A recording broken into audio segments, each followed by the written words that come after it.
bwe tuyinza okuvuunuka leero ffenna bwe tukkiriza nti bwe buzibu bwe tulimu. Kayongo olwaleero bw'oba otambula mu kibuga amafuta gagenda kuyingira siringi 600 naye ng'ate enguudo z'ovugirako amafuta ga 600 ampuliriza lita emu eba etandise weba egula esiringi 15,000 mu 600 kiba kitegeeza butereevu nti esapaasinze omuwendo gwa ssente ogw'ensi zonna ze tumanyi kubanga pawundi eri mu 4,600 muba mu 5 dola eri mu 3,000 ekinene ennyo mu 7 bw'ogenda ku euro eri nayo teri wala nnyo n'ekifaananyi kye twandibadde twogerako butya bwe tuyinza okulaba nga tulaba ku ssente zaffe wajje zisobola okukola. Kati bw'obanga essente ezigula amafuta zisuka mu dola emu lita emu kitegeeza nti wabaawo obweraliikirivu mu ekonome mu byenfuna era wabaawo obweraliikirivu mu ntambula y'ensimbi. Ensimbi omuntu z'aba alina mu mpale. Ekigambo kya inflation kikwatagana n'omuwendo gw'oba nagwo n'obusobozi bwe gusobola okugula kubanga munnansi buli bwe boogera ku double digit single digit inflation yeebuuza nti naye boogera ku biki nti naye inflation kyetegeeza tolwaliro omugaati gugula siringi 600 okay dola ogigula 3,700 ne dola yaliko ku 5 nga jjajja nga bano bakajja dola yaliko ku mmeka olwaleero egula 3,700 kitegeeza wabaawo okunaabuuka kwa dilute okunaabuuka kw'ensimbi eyaffe mu ngeri etali mativu so ne kibanga munnansi essente z'aba nazo purchasing power ku international market etawaanyizibwa nti oba n'emitwalo 37 mu nsawo yo gwe munnansi naye ng'eri olinamu dola 10. Ontegedde bulungi olina dola ki? Olina dola 10. Kakati n'obanga ne bw'oba ogasse na Rwanda ne bw'oba ogasse na Kenya era nabagamba nti ekyembi abatunulira ebyenfuna nti bw'ogenda e Kenya tosobola kukyusizaayo ssente za Uganda kuzizza mu za Kenya. Bw'ogenda e Kenya tosobola kukyusizaayo ssente zaayo. Tosagenda mu forex n'obagamba mukwate za Uganda mumpe ze Kenya. Lwaki? Olw'omutindo gw'ensimbi yo nti terina weeyinza kukola transaction walala wonna ate ebyenfuna bye mutransactinga na bali tebiri conversant enough okulaba nti ensimbi yammwe eyimiridde okwesigamako mu kutambula ebyenfuna. Kyokka nga bajjajjaffe baafiirwa essente empitirivu baafiirwa okuva ku $1,000,000 bamuwa siringi 7 nga byonna kusala mpenda nakakasa bannayuganda nti baali basobola okustabilizinga ensimbi shilling oyo munnayuganda gy'awangaala nayo okusobola okutambuza ebyomu katale ak'ensi yonna akabesingako standard y'ensinga bwe berina okutambula. Kyova olaba nti olw'ensimbi yo munnansi okuba nti tekyali stable bano abanyunyuusa eggwanga lino batutte ba business people nabo bennyini nti ebyabwe babikyajinga mu dola kubanga eya Uganda tekyamala oba weetaaga ebisawo bingi okutuukiriza kyayagala naye mwennyini atawaana okuzibala ate ozimuwe muza Uganda nga yagala zitereka mu dola erina eri stable nga yagala kusereka mu pound eri stable. Kyova owulira nti abapangisa abakola business mu shiringi ya Uganda ate babateekako okusasula essente mu dola. Mwana tune revenue bwekola. Revenue ekola etya? Naye ekolera mu dola. Kakati lwaki ekikola kubanga eno ensimbi eyiyo eya General Yoweri Kaguta Museveni terina stability. ontegedde bulungi nti purchasing power yo eri affected nti okugulwa kati omugaati guli mu kakaaga ontegedde bulungi sukaali sente zaalimu nazo tezegwerekeka kitegeeza nti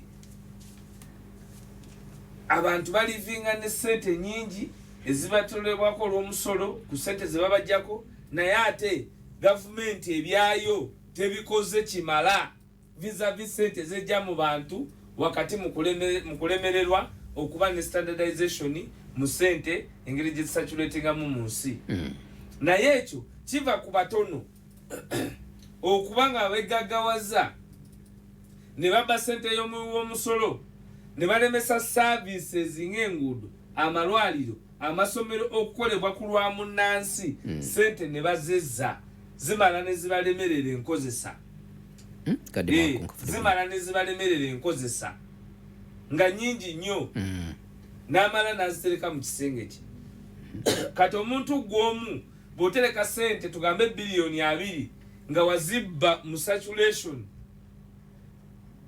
walina kola oluguudo nayo takolebwa sente n'ozibba ne zitada mu bantu be mwazijjamu abeetaaga okuyambibwako ku nkola ya abeetaaga okuyambibwako mu nkola y'okuba nga bali mu construction ne batafuna mirimu egyo kubanga oluguudo tokoze eki terukoleddwa naye ate mubawanika miki emisolo kakati abantu abo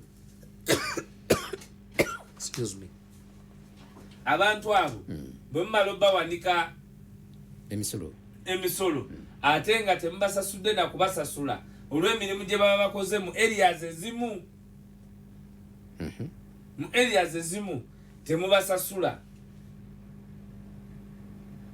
nga tebakoze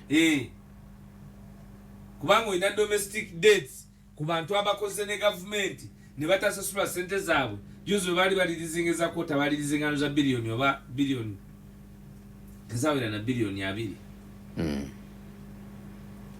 naye nga domestic debt already eri mu sente empitirivu kakati noba nga abantu bokola nabo gavumenti tobasasudde gwe gavumenti ya wano ate ebirungi byonna obiwadde ba foreign investors abajja ne sente dola kakadde kamu kakati abawano gwe n'abasuka kakadde kamu tobawadde incentive yonna ufidde ko foreign investor at the expense of your own investor and your own shilling sente zikoleddwa wano zonna ne zikyusibwa ne zirepatriating ba magoba kubanga toyina na teeka protecting sente zikoleddwa mu ggwanga engeri gye zifulumamu wano naddala ng'omugwira yakoze ki yakoze amagoba kuba mu endagaano yammwe kasita mufunamu ng'abantu so buli bw'owulira ebintu ng'ebyo bwe bityo bw'otunuulira enguudo ze tulina mu Kampala wonna wafaanana infrastructure ya nguudo amalwaliro kyekimu kakati bwe kibanga wano bwe tulina amaaso bwe tulaba ffenna bwe tulina amatu awasinga okufuna budget ennene egambibwa nti nnene wafaanana bwe wati ate olwewalala so kyannaku nti mu ggwanga lyaffe kyekyo president era omwagala w'abangi Kyagulanyi Robert Sentamu ife gwe twakazaako erya Ngobi kyagamba abantu nti buli omu mujja kiwulira kubanga gwe ne bw'oba oli okola mulimu ki nga bwe wanywanga lita y'amafuta ku 3,000 olwaleero eri ku 5,600 kitegeeza nga ne ku 3,000 eba waggulu nnyo kitegeeza nti bw'oba toyongezeddwa musaala definitely ogenda kubeera affected mu ngeri gy'otambuzaamu emirimu gyo ate ng'ebitundu 7 ku buli 100 tebagenda kwongeza musaala kakati bino bye twogerako nti tobeera comfortable wawo oli kulowooza nti ensonga ya Kyagulanyi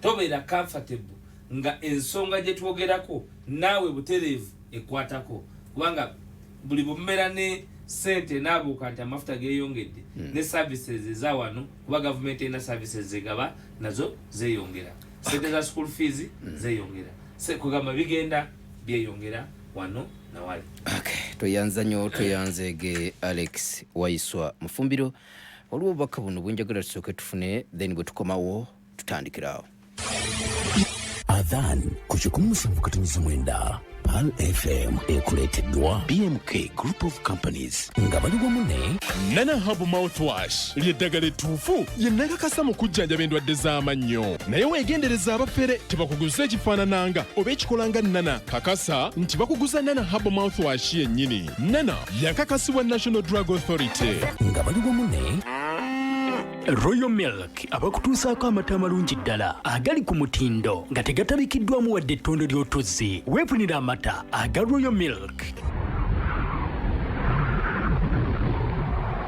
Qala Rasulullahi sallallahu alayhi wa sallam, yagamba omubaka wa Allah okusaasira kwa Allah kubeere ku ye n'emirembe. Idha sami'tumul mu'adhdhin, bwe muba muwulidde omwazinyi, faqulu mithla ma yaqulu al mu'adhdhin, muddemu ng'omwazinyi bw'agamba. Allahu akbar,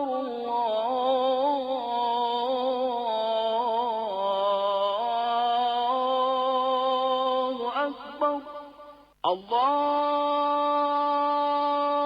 akbar,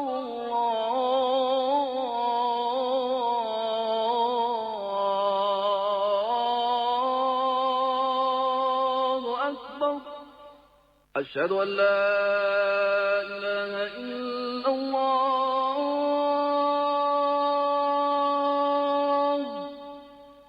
أشهد أن لا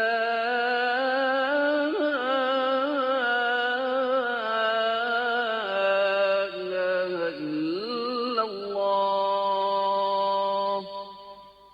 أشهد أن محمدا رسول الله أشهد أن محمدا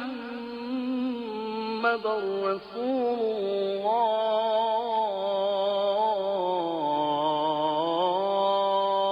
الله حي على الصلاة حي على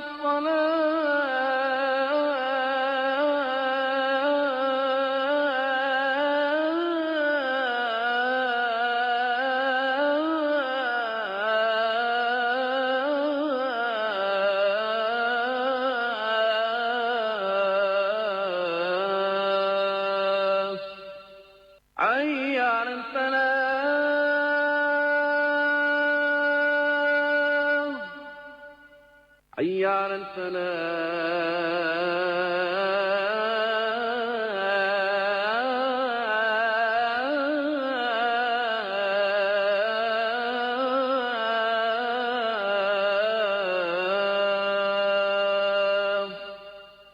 الله أكبر الله أكبر لا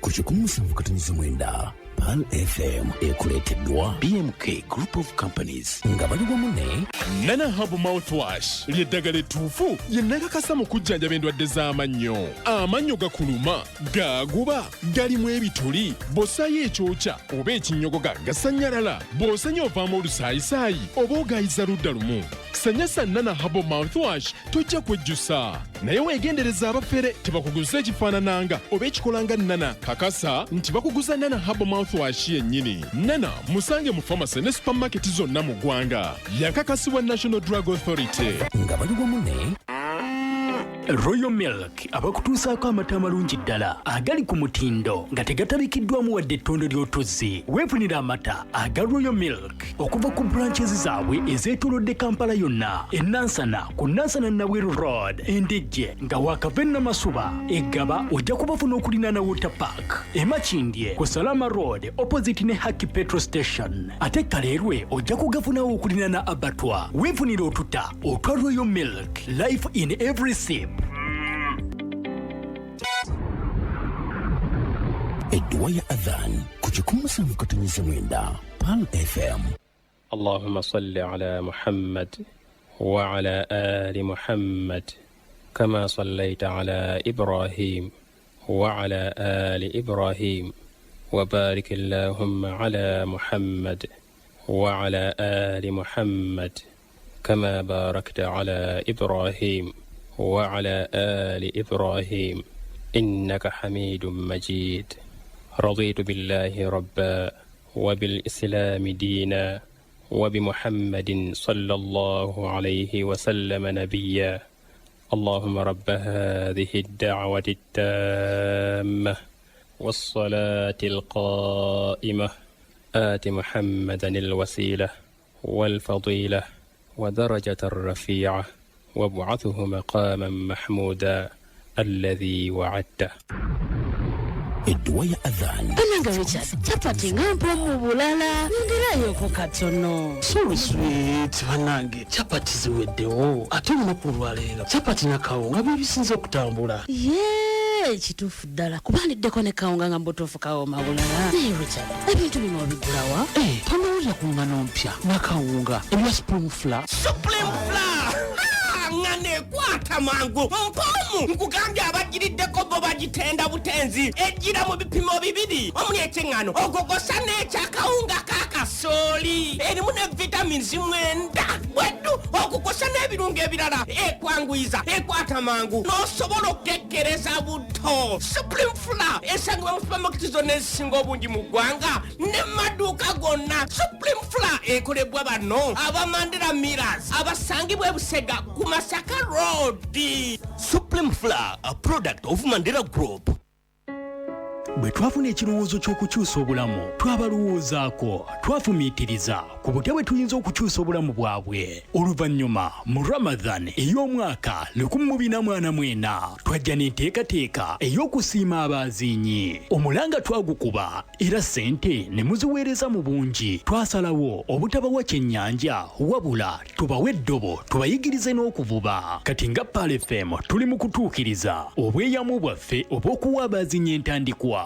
Era we tutuuse basanyukidde ddala oluvannyuma lw'okufuna entandikwa okukyusa obulamu bwabwe. Amannya Bashiri Waiswa Mugaru Dirali Masigiri Taufiki Kisimu. Alhamdulillah mpulira bulungi era nina essanyu lingi okuba nti ebintu bino bimpeereddwa okugaziya mu bizinensi yange. Essanyu lye nnina simanyi we nsobola kulibalaga naye nsaba w'ekitiibwa Allah abasasule bulungi bwereere awakutta abate abasasule ejjana ya Rabbi. Abawuliriza ba Paalu n'abakozi baayo naddala general manager abakulembedde enteekateeka eno tuli basiimu ffe nga abaaziinyi okuba nti mwateekawo pulogulaamu eno eya siimu omwaziinyi. Alhamdulillah sobola abasasule bulungi bwereere ffe nga ffe abaaziinyi tuli basiimu. Nze nga nze yaakafuna ebintu bino ndi mu siimu na buli yenna Allah gwana bayateekateeka n'abifuna nkakasa tajja sigala kye kimu. Assalamu alaikum wa rahmatullahi wa barakatuh. Pal FM ekkula ly'omuntu wa bulijjo. Osha Products Mengo okulirana Toto Kalitunsi ku usafi tugaye tugenda kubanga tujjanjaba endwadde ez'enjawulo mu wiiki eno yonna. Tukkirize owoneye ofa yaffe gye tubawadde tubagaye tugakwanga tubajjanjabira ku mitwalo 5 gyokka. Tweredde product eyitibwa Vitanaviga Electroviga ne 120 minute dose. Eyo product eyamba ku basajja abagazi wa prostate sebe batatambula bulungi mu nsonga z'ewaka. Tuna product gye bayita ulceration nabo syrup olubuto olukuluma lwepika lwesiba tofuluma bulungi osanyalala. Tugaye ulceration yene ejja kubanga ekuyamba nawo okubanga oteera ddala owonera ddala. Tulina Osha Rapid Action Pressure Kit ene eyamba okujjanjaba pressure newonera ddala. Tulina product eyitibwa Deco Insulin Balancing ejjanjaba insulin ne balance ne glucagon diabetes wona abeeranga awonedde ddala. Tulina product tujjanjaba ku ndwadde ez'amagumba endwadde ez'omugongo oguluma stroke kabootongo ne candida. Tulina enteekateeka y'okubajjanjabira ku mitwalo 5 wiiki eno. Kwata ennamba y'essimu eno 0702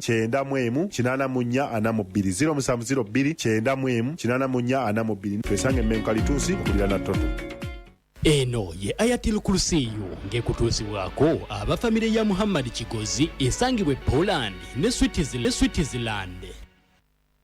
Eno ye aya y'essaawa eno ng'ekutuusibwako Fresh Mind International abakakasibwa Ministry ya Gender, Labour and Social Development okufunira bannayuganda emirimu emitala w'amayanja mu mawanga nga Dubai, Abu Dhabi ne Qatar. إذ قال لأبيه يا أبت لم تعبد ما لا يسمع ولا يبصر ولا يغني عنك شيئا يا أبت إني قد جاءني من العلم ما لم يأتك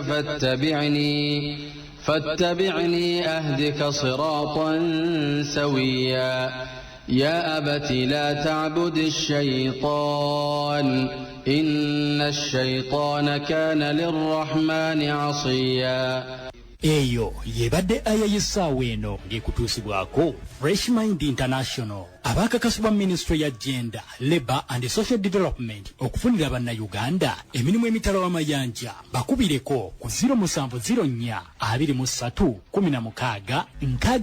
Abakitandika naffe baliko we batuuse ate abakigayaalirira baasigalira. Kuno kukola si kubongoota. Fungiza tukole, fungiza tukole, fungiza tukole.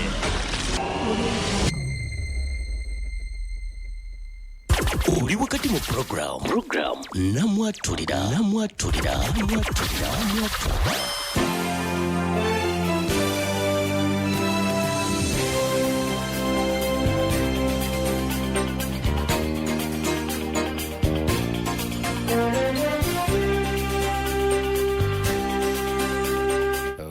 Bajita Pal FM 107.9 ekula eri omutwe obulujjo. Nze Kayongo Hakim ndine Alex Waiswa Mufumbiro atutunulira ensonga ezigenda maaso mu ggwanga. Waiswa nga situnagenda wala nnyo tusooka tutunulireko ku byakutuukako era akayi. Nalaba poliisi eze era ikaali egezaako okukugaana okugulawo emipiira egyali gikututte. Wafuka munabyabufuzi nawe balina okujjayo mambo okulemesa okugulawo emipiira. Kakati nali ngenzera Kai district kubanga babaddeyo n'emipiira egitambula era baali batuuse ku fayinaali y'omupiira ogwo nga nze gwe baali basabye okubeera omugenyi waabwe omukulu ne muganda wange Nubyandi. Olw'obuvunaanyizibwa muganda wange Nubyandi yali atalina emirimu emirala gye yali akwasaganyiza ne tutasobola kubeerayo ffenna. Naye eggulo limu nali nabadde ku radio Centenary e Masaka era ng'enkeera nali wa kubumala bumale bukeza nkokola ku radio ekisewuko Erakai ngebeera ne programu y'ebyobufuzi buli lwa mukaaga okuva ku ssaawa 3 paka ssaawa 7.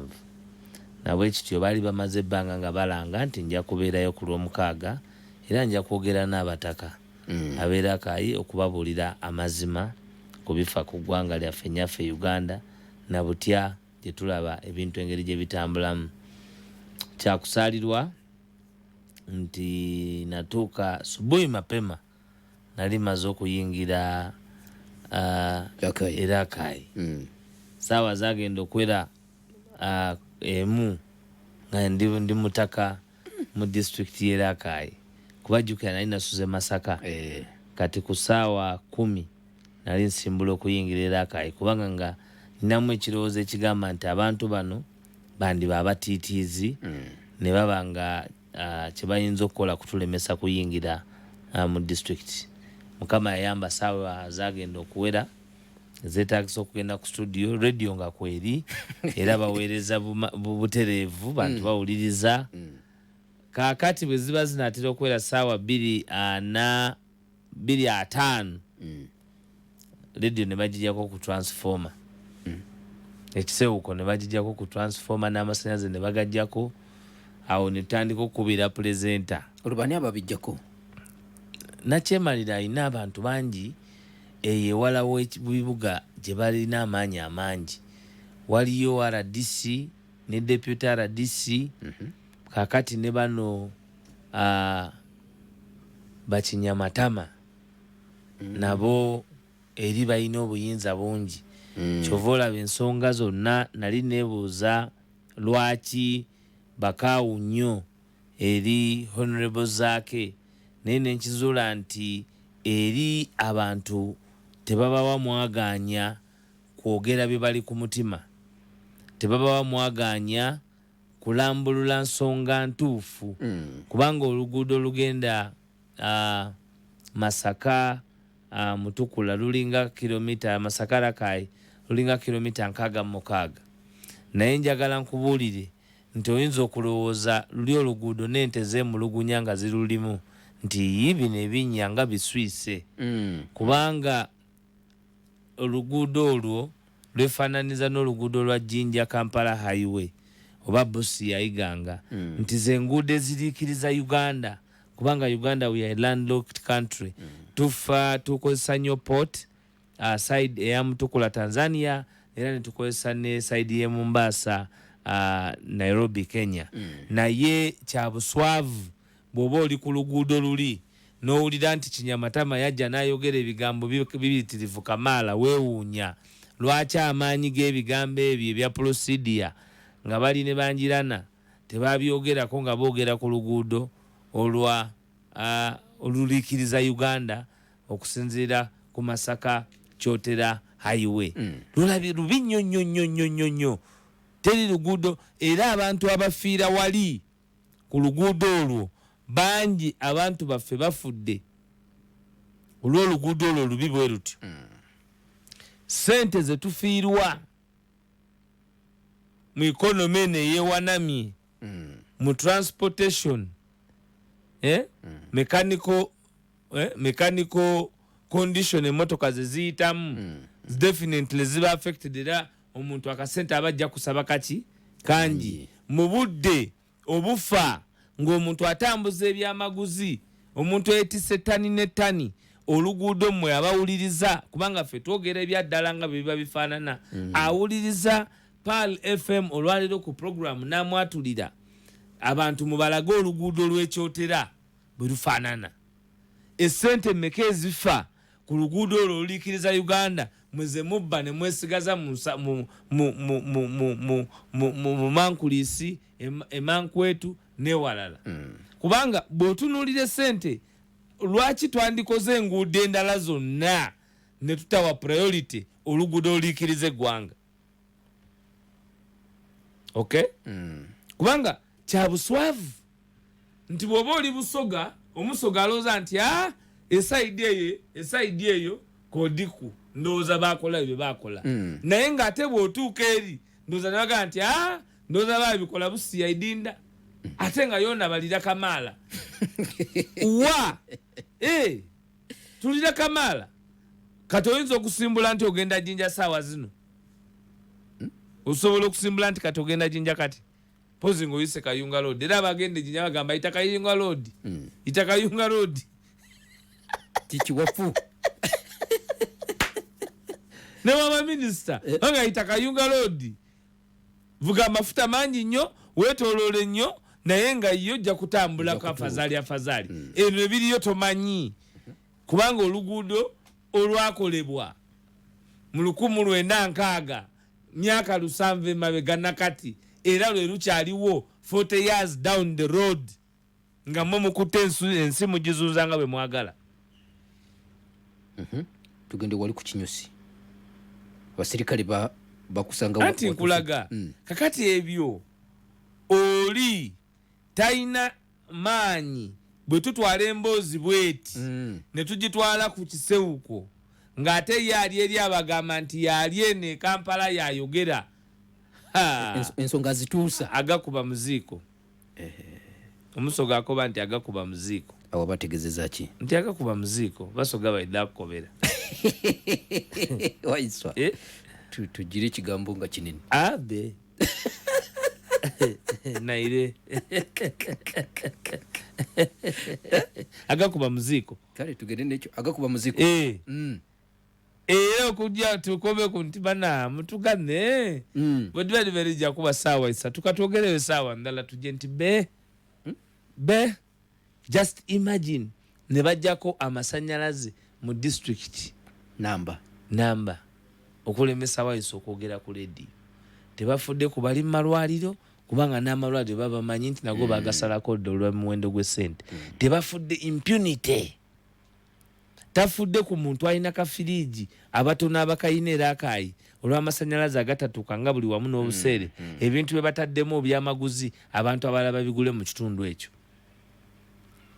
naye impunity ate Kinyamatama yanyiiga bamwogererako era akayi teri muntu mulala alina genda la akayi ayogerereyo kigambo kyonna naye ng'ate yajja e Kampala n'ayogera kati olaba wangalire Kampala singa bamugamba agenda ayogerera eri. Waiswa kino ekyokujjako amasannyalaze era kinyamatama yakirimu anti baatuula tyatajja kwogera agenda kubuulira abantu beerakayi nti eri tetuba na kyetukola naye nga wali ojja byogerera mbakugona ogukasuka yome naaloba kwogerera ng'ate abantu balinze nze ninza owaibwe era nze sigwe gwali gusoose ogendayo gwadde mulundi gwakusatu naye abantu capacity gye tubuildinga mu bo okumanya nti eno ensonga si ya muntu nga bwe babigamba abantu nsonga ya ffenna ate ffe tubyogera wakati mu bwerufu nga tumanyina obuvunaanyizibwa kye butegeeza bannayuganda okutwazika obukulembeze obw'okutereeza kubanga muno mulimu ebyokumenya okutereeza mulimu planning etali ya lunaku lumu ennaku bbiri mu kutereeza mulimu okutunulira ensonga nga tuzitunulira n'obukugu ate n'obumalirivu obw'enjawulo mu kutereeza eggwanga okuddamu okutambula nga bwe lirina okutambula nti ggwanga omuntu nansi okumanya nti at least bwe mba nnwanyi ne mba n'omwana asomye siyinza kuba na baana 6 abaana bonna ne bataba na mirimu nga bamaze okusoma nti siyinza kuba na process abakyala nga first lady akyayogera ku kika ekyabutya bwe bayambibwa abaana ab'obuwala okuyita mu nsonga zaabwe nga tasalanga na magezi butya bwe balina kuziyitamu nga tebajoomeddwa tebajogeddwa okay kakati ezo ensonga lwaki bali bakuba muziiko okuba nti tebalida kugana muntu yenna yena kwogera n'abantu on the platform buli muntu gy'aba asobola okwaccessinga ate nga ffe omulimu gwaffe gwakutambuza njiri gwakutambuza bubaka tyenkyompulira ejjinja n'ebino bya bulijjo n'embalala eyo baatukalubiriza nga tulina sekretary jeno eyasembayo bakoba nti mutabagana bali kwogera mazima mangi imwe mbaire mutya bali kugana abantu abo okwogera ebigambo ebyo ole yakoba nti enguudo tinkole malwaliro muzira eddagala abasawo tebasasulwa amagye galimu emizimu mwogera mazima mutyo bajere Kampala bogerera ebigambo ebyo Kampala bo balowooza nti betwogera ku paalo bikoma Kampala oba bafuga bano batufuga batya kayongo batufuga batya balowooza nti byenjogerera wano kati nti bikomye wano Kampala tibaibi nti bijirenda who do you kubanga tosobola gamba nti muli mu demokrasiya ng'ate mwe abalala mwogera abalala temubawa mwaganya kwogera ate nga bye twogera bya ffenna ensi yaffe ffenna tugirinamu omugabo nze Mufumbiro sikerangako wano nendeta agenda ya pulogulaamu yange kale ffe mutuswaze naye mwe abatavaayo nakutuswaza mutuswaze mukere ku makya ng'enguudo Kamisi mukole Old Kampala mukole Kasubi mukole Lugogo mukole Kololo mukole Salama mukole Busabala mukole enguudo muzikole Bwayise mukole omuntu kabere mu ghetto ey'obutaba na busobozi bwa kuwangala ku nsi naye amanye nti obujjanjabi ajja kubufuna amanye nti omukyala tagenda kufa ng'afa azaala amanye nti omwana azaalibwa agenda kuweebwa ekitiibwa nti eddembe ly'obuntu ligenda kuweebwa ekitiibwa that is the fundamentals tewali nsonga ndakati mwe mukole ebyo fera tusigale nga mutuvunaana obutaba na alternative of governance kwaga bye twogerako byebyo ebinyigiriza bannansi ninako enjagala okubuuza Waiswa yesebo poliisi yo yajja kukola ki poliisi kakati olweggulo waliyo omupiira kubanga nali nina okuva ku radio saawa 7 saawa 8 omupiira gutandika okusamba saawa 11 mbe nga njolekere Kampala kuba enkeera Sande ate waliyo emikolo emirala ejja Honorable Nnyeke gy'ebikonde nga nina okubeerayo emakindye era Mukama yasaasira nabyo ebikonde byo tebyasazibwamu. Enkola eno ey'okuvoola obukulembeze n'enteekateeka kati oyimiriza otya ebyemizannyo? Waiswa si yali agenda okusamba. Zaake si yali agenda okusamba. Gwoba otya n'amaanyi agayimiriza ebyemizannyo? Mwalimu abaana abasamba omupiira nga bava mbalala. Kubanga gwoyinza okukikola ng'ogamba nti olina b'otulugunya nga bali mu mmotoka batuuse lya ntonde. Beetegekedde omupiira, beetegekera okusamba paka ku fayino. Gwe olw'effugabbi olw'okubanga olowooza nti oli wa bbogwe tegujja kubaawo. Enkola eyo ey'ekiddubi, enkola eyo ey'ekiddubi terina kuba mu bukulembeze. Era Uganda eri so unfortunate nti abantu abatukulembera babatunoonyeza bunoonyeza. Nina ekintu Waiswa kyesinnategeera wakati awo. Waiswa okubeera ku mupiira kiviirako omupiira okuyimirizibwa. Waiswa alina amaanyi anti ajja kwogera ebigambo ate maanyi nagamba nti tunuunakwole ngobi nakukobera ngobi ngobi oluseka olute ku ngobi tunuunaku oyo tabanga yaze ne Bobi Wine mu wallet. Waiswa oyo musajja wa Bobi nnyo ayinza okujja ne Bobi era akayi mu wallet anaaba atudde najjayo wallet n'amuzingululira wano n'atandika okwogera ebigambo era akayi. Bannange nedda Bobi tali bw'atyo tatambulira mu wallet. Kwa kati weewuunya nayingira Kimpowooze twayingira abantu 3 naye nga buli koona waliwo essimu evuga bantu balinga abali kwatiizi. Oli otaddeko baleti ebaako baleti eno gwe buli wowulira njogedde njambadde mbasiyenze gubeera musaayi gw'Abafulanka sente za Litana Bukenya Dan Cheyune Mutyabule n'abalala. Wagenda ogitaddeko eyo tevaako gw'ogimanye eno ne bwe njambala wano bino byonna byenjogera gano maanyi gano sinze era nakoba nti edda okumabunda bali nkubira bwerere ngenneziraku nange neti ebibuuzo bimbuuza nga teriiko nebyasa netandala naye bwe bibaako kubanga nkugambye bali the foundation of our struggle kubanga mu bintu byonna nze nali nti okulaba emirambo ne Museveni yandaga nti okumuggyako nina okugiraba kubanga ng'oba oli awo nze gwe baatuma ku Litana Bukenya baana bankubidde nti mukyaliwo nti dakiika zinayoyoma bamutomeredde naggulu ku police headquarters Ziggy Wine bakute milioni 10 bazizibise oli taata bamuvuzise milioni 10 embeera efe ekyuke anko embeera ekyuke babitwale nga bwe baagala kati ne tuyita mu mbeera eyo ey'okumanya nti bannaffe battibwa olw'ensonga gye tuyimiridde nayo. Mu political education nasomanga ku nsonga ze baayitanga political prisoners. Olwaleero Magala Umaru omusomesa akola mu Kampala City Authority ali mu byobufuzi kabisa naye olw'okuba yali awa hadithi y'okujjako nakyemalira olwaleero ali kugwa butujju mu kooti ya Uganda ali mukomera.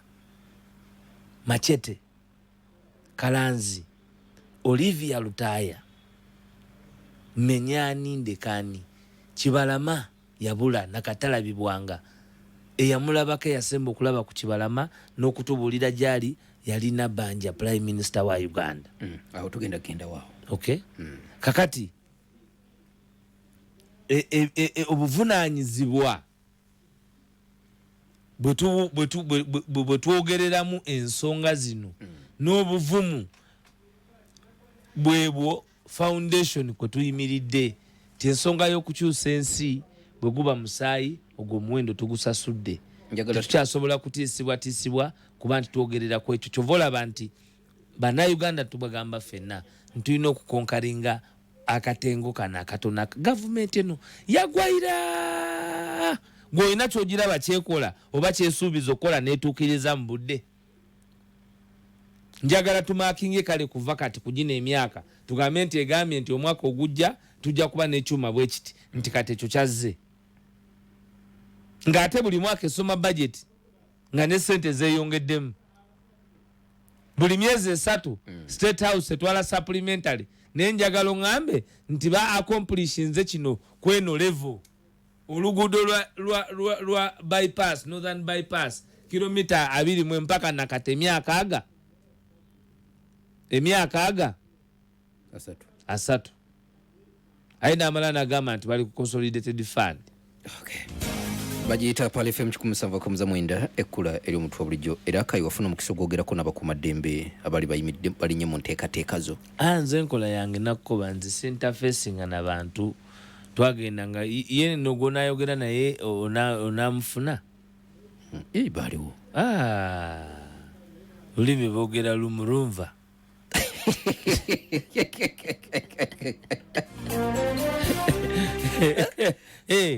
rumva kati ngagamba bagamba nva nze Mufumbiro bagamba nva kiki bagarumva leka Yoga kangene sange byanyiku. Kangene sange byanyiku. Barumva bangobye. Abavandi musebo banji.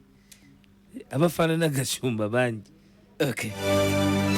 Bagiyita Pal FM 107.9 ekkula eri omuntu wa bulijjo. Tulinde Alex Waiswa Mufumbiro tutunulira ensonga ennene ezigenda maaso mu ggwanga. Waiswa. Sabiti eyo gye tuwunzise nalabye okusika omugwa mu lukiiko olukulu lw'eggwanga. Wakati wa leader of opposition ne ssabaminisita Robina Nabanja Musafiri ku nsonga za Kibalama.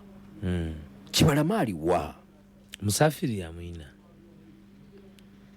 yabagambye Yesu wabi akwerinda muleke kumukyaya abantu ate yayogera ye Musafiri ate Musafiri yakulira minisita w'ebyokwerinda.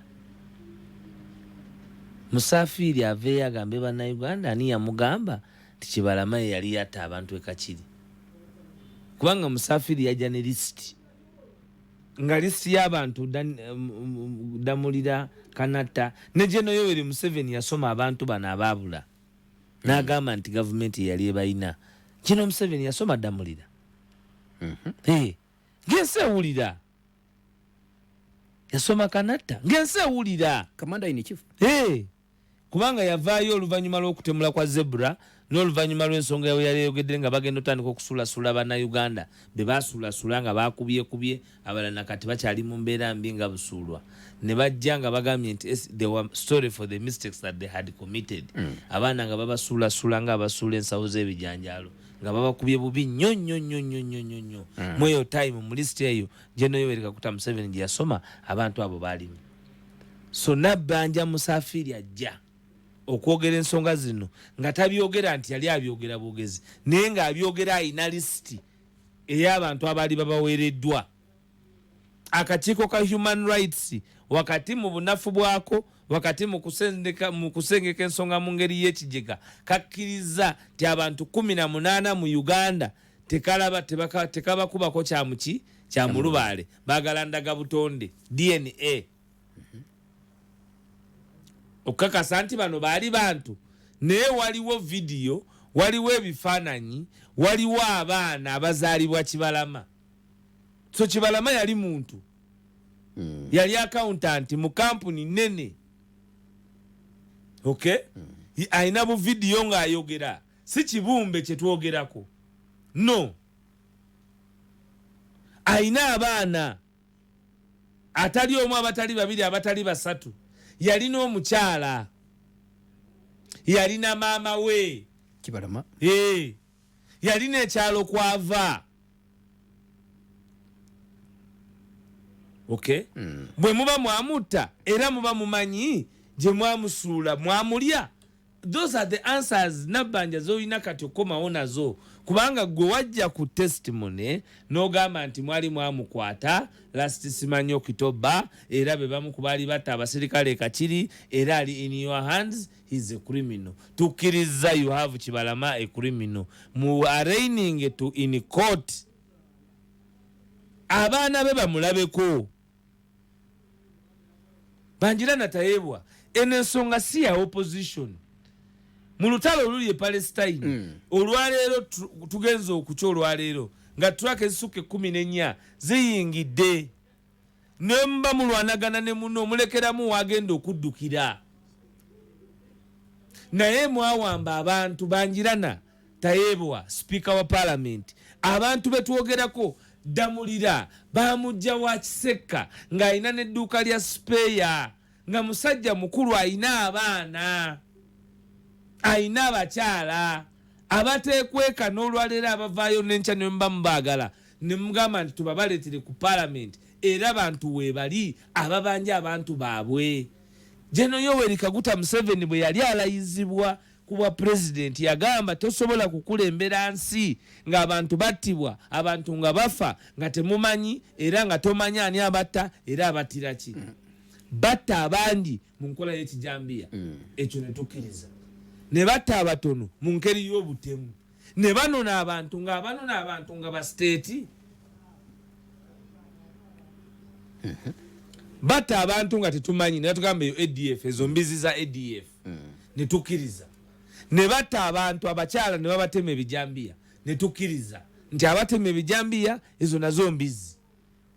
Okay? Naye ate ne tuba n'abantu nga bakola ne gavumenti etugambye nti ziri mbizi ezitta abantu, mbizi eziwamba abantu, mbizi ezikola ebyo. Bawamba Susan Magara ne bamukomyawo nga alina obugalo bubiri babusazeeko. Mwenna mujjukira. Eyali akulira akakiiko akanoonyereza kwani yali awambye Susan Magara yali General Yoweri Kaguta Museveni. Ye operation gye yasooka okukomandinga wadde mulambo gwe gwakomawo ogw'omwana omugenzi Susan Magara nga bawaddeyo miliyoni 7. Olwaleero abawamba mu nkola gye bawamba mu Susan Magara be bawamba abantu nga Kibalama John Bosco naye nga balina akakwate ku gavumenti. Damulira olwo ebigambo bye mwayogera mu 1987 nga mugamba Bannayuganda nti tekisoboka gwe kukulembera ggwanga ne libanga lirimu abantu abattibwa nga tetumanyi battiddwa batya abantu bawambiddwa kubanga omuntu ne wambibwa nga wambiddwa gavumenti abaako n'amayitire. Muina misota muina gonye ziri abantu ne bagwawo. Mubalya kyaggulo nti mwamuli ekyeggulo Kibalama n'abawomera nnyo ne mumalawo. Tuba tutyanga olwaleero tudiscussinga abantu okubula nga tulinga aboogera ku Benedicto Kiwanuka ng'ebyabatwala mu nsiko olwaleero bye tudiscussinga mu 21st century. Waiswa nawulidde ssabaminisita agamba temuddamu kumwekwasa nti alina omusaayi gwa Kibalama. Kamwa kabi tewabiwulidde ku fulo ya parliament. Kamwa kabi lugero Luganda kamwa kabi Kasasi Luganga. Bino ebigambo ye yabyogerera nkankubulire nze buli wenzija wano ku paalo nsooka naasaba Kibumba namwegayirira nti baba lulimi lulwo lugane lutambuze mazima merere ge nasobola okwemera ku nencho nilule buli lwoba ng'ojja mu NAMWATULIRA. Kubanga obuvunaanyizibwa bw'abawuliriza tebalowoozangako nti tujja wano kusaaga. No si comedy night. Oba prime minister si kuba artist. Si kuba nti ozanya busolosolo oyogera ebitakwatagana monitorieting ensi ku eyo level. Erinda kunkubuza. Okay. Ye Kibalama yali agenze ku mukoti yonna. Ate bamuleta kooti zakawa ebiragiro ebisuka 5 20 ebya habeas corpus. Mulete oba mulamu oba mufu oba mulieko amagumba oba simulieko mulete ekifaanana kyonna nti Kibalama. Mulete ekifaanana kyonna nti Damulira. Mulete ekifaanana yenna nti Kanatta. temusobola kuba mu nsinga ensi abantu babula. Kooti nekola pronunciation nti abantu tebagendenga mu general court martial nga ba civilian. Omusango gwakolebwako ruling eyo gwali gwa Kabaziruka. Kabaziruka nga bamucharginga mu general court martial bali bamuvunana okuba nti yakwata emmundu n'agenda ekisozi n'apima okutemula General Yoweri Kaguta Museveni. Owuli omusango gumuvunanya trying to assassinate the president. Gwe musango gwali kukola ki? Ng'omujulizi asooka alayira era mu lukiiko lwa IPOD Mugenzi Mathias birekeraawo Nsubuga bwe yagenda okukiikirira ekibiina kya Democratic Party n'ayogera ku musango gwa Kabaziruka. General Yoweri Museveni yamujuliza nti ensonga z'oyo kabakole batya yeye mujulizi asooka Kabaziruka yampimamu emmundu yagala omutire Rakitula bakisozi. Era mu kucharginga Kabaziruka mu General Court Martial ng'omujulizi asooka yali General Yoweri yani Museveni. Kooti ne zikola ruling, High Court, Constitutional Court ne bakola ruling emala egobe mu kirya nti kikyamu omuntu wa bulijjo okutwalibwa mu kooti ez'amagye. Kanyamunyu yatta omuntu gwe bayita Akena nga n'emmundu gyamutisiza nga abadde agiina amateeka makyamu ne bamuvunaana mada n'obujulizi nakkiriza nti yatta wadde yali atawanyiza kooti okumala ebbanga nga mwe mulina okweka emmundu. Naye mu kumusalira bamusalira emyaka 4 ate tebamukyajingira mu kooti y'amagye kubanga kikyamu. Naye abaana abambadde enkofiira nga gye nnyambadde abambadde t-shirt era abawagira Kyagulanyi Robert Sentamu bavunaanibwa mu kooti z'amagye. Bavunaanibwa mu kooti z'amagye. Okay? Parliamenti yennyini yazannya akatambi akakinyamatama ak'olugambo 1000 miles away. Teyagala bazanye katambi ak'abantu abaabula obujulizi bwe bawa ti abantu baabwe baabula kubanga batya ensonga eno genda ku parliamentary hazard naye olwedde kweri kubanga yali brought era amannya ago gali ku public record. Kanzije tandikira Waiswa.